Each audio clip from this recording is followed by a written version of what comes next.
চলতেছে। এটা হচ্ছে মরিচ, পেঁয়াজ, মশলা, লবণ। হাত দিয়ে চটকে নিলে পেঁয়াজের স্বাদটা একটু বেশি হয়ে যায় না? ওই ডিমটা খাইতে আরও মজা লাগে। মাখাটাই অন্যরকম। এটা পেঁয়াজগুলো ছোট হয়ে যাচ্ছে, আর এদিকে তেল গরম হচ্ছে, দেখতে পাচ্ছেন।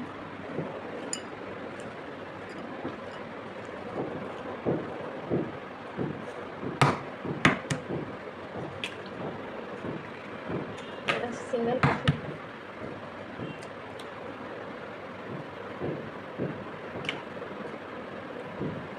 এই মাখার স্বাদই আলাদা। এমন করে ডিম ভাজি একদিন খাই দেখবেন কত মজা পাওয়া যায়।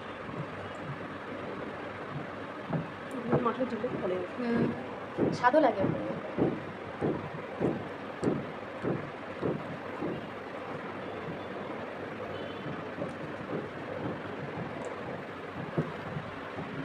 তেলের মধ্যে দিয়ে দিবে।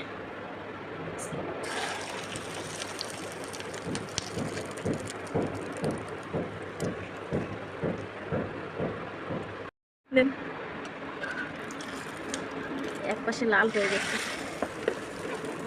সেই সেন্ট বের হচ্ছে, খাইতেও সেই স্বাদ পাওয়া যায়।